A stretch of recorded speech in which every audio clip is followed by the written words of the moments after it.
जो राजनीतिक आज़ादी की लड़ाई बक्सर के लोग लड़ रहे थे, ये मेरी नहीं बक्सर के लोगों की लड़ाई थी कि बाहरी भगाओ।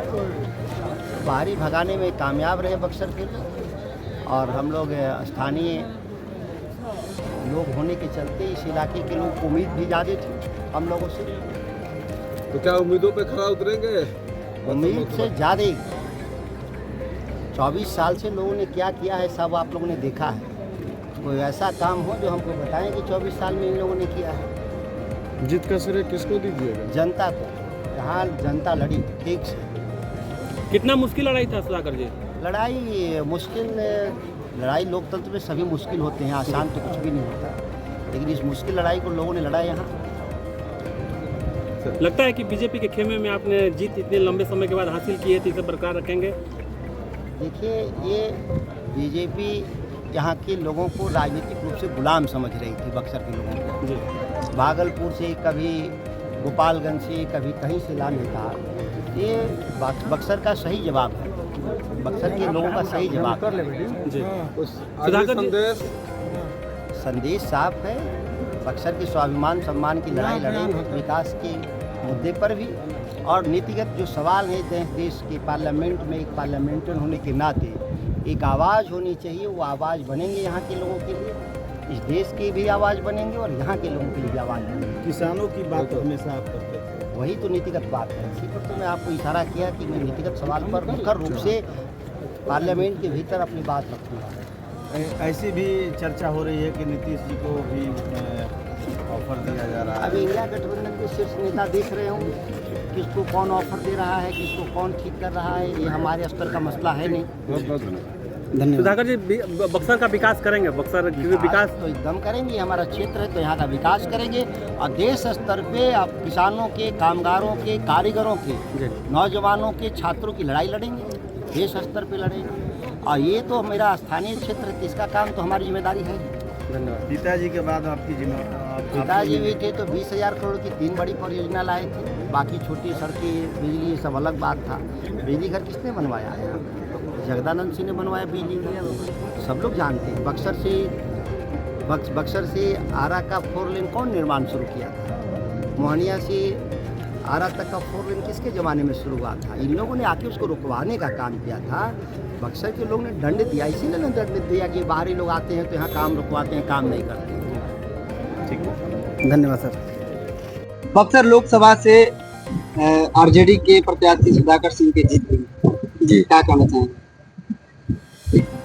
ये जीत तो निश्चित थी ही, क्योंकि बक्सर में पिछले 24 वर्षों से इन ढोंगियों का शासन रहा है। भाजपा के प्रतिनिधि को हम लोग ढोंगी ही बोलते हैं, और एक तरफ भाजपा थी, एक तरफ धरती पुत्र के नाम से विख्यात सुधाकर सिंह थे, जिन्होंने जनता की आवाज उठाया, किसानों की आवाज उठाया। आज जीत हम लोग को मिली। लगातार लोग बीजेपी वाले बोलते जा रहे थे कि धान का गमन किए हैं, धान का गमन किए हैं। चौसा के किसानों पे किसके द्वारा लाठियां बरसाई गई? भाजपा के उम्मीदवार पे 50 लाख कॉलेज की राशि का गमन का मामला था। सुधाकर सिंह पे चावल का मामला था तो न्यायालय में है। वो लोग तो झूठ बेबुनियाद आरोप लगाना उनका पेशा ही है। भारतीय जनता पार्टी के और वही अयोध्या से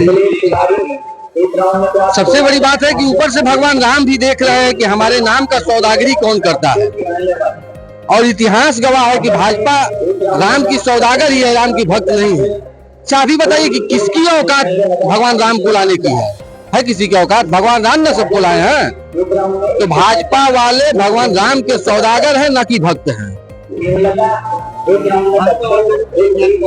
भाजपा के लोगों को क्या कहना चाहेंगे?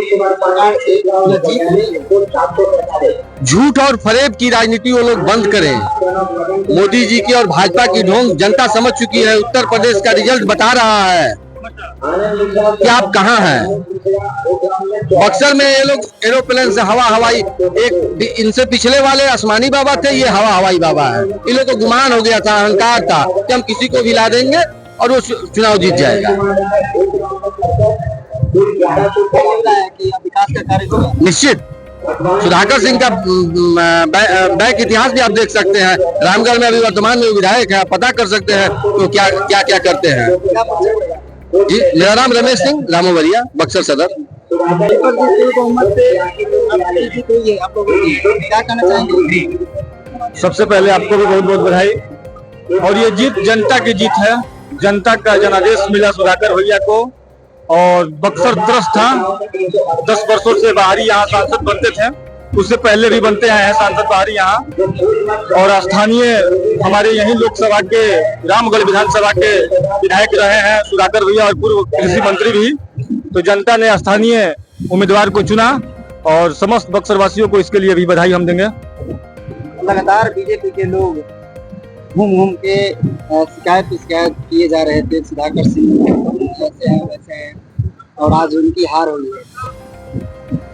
देखिए, भाजपा प्रोपेगेंडा करने में सबसे आगे रहता है।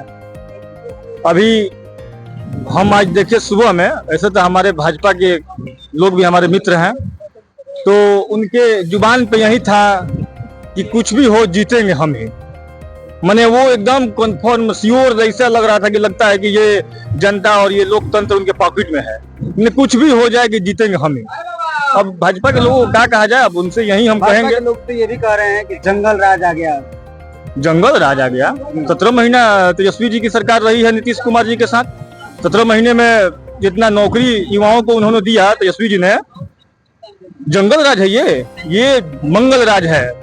पहले की वो बात आज 90 की दशक को याद करते हैं, वो भी दिन कोई जंगल राज नहीं था।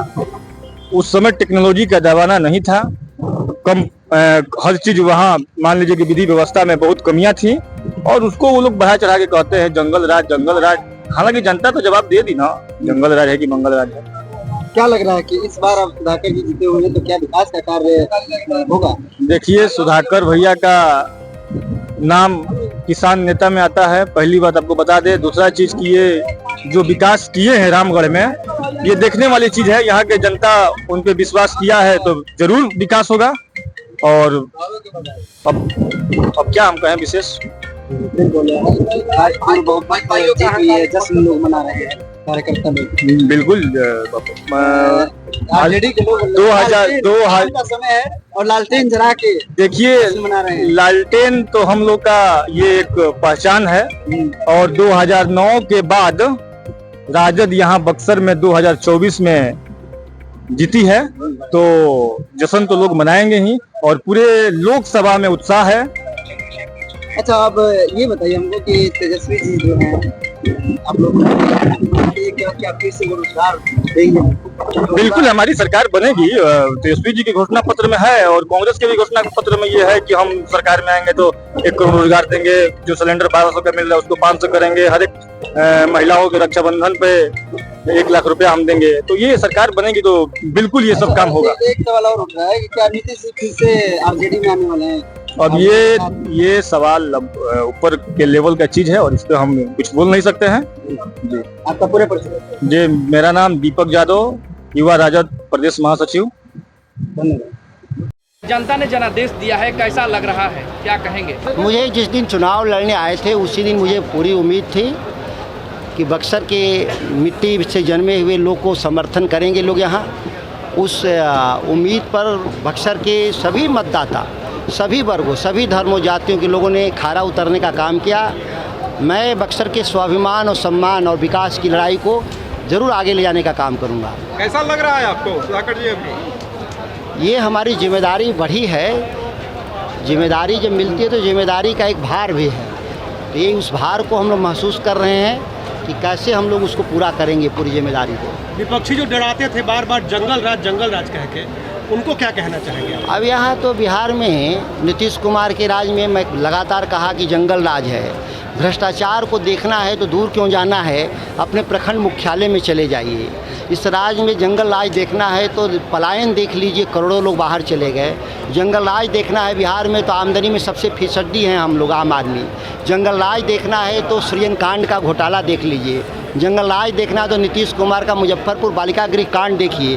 तो ये जंगल राज के प्रतीक नीतीश कुमार अब हैं। इस बिहार में जो जनमत है वो। आपकी पार्टी केंद्र में भी बहुत अच्छा किया है, क्या कहिएगा? जी। केंद्र में भी आपकी पार्टी ने बहुत अच्छा किया है, इंडी गठबंधन ने, इसके बारे में एनडीए क्या गठबंधन सरकार बनाने जा रहा है। ये टीवी चैनल पे जो दिख रहा है उससे बेहतर परिणाम आने जा रहा है। जैसे कि मेरा ही परिणाम पीछे जा रहा था, इस तरह से कई जगह दिखाया जा रहा है। हम सरकार बना रहे हैं दिल्ली में।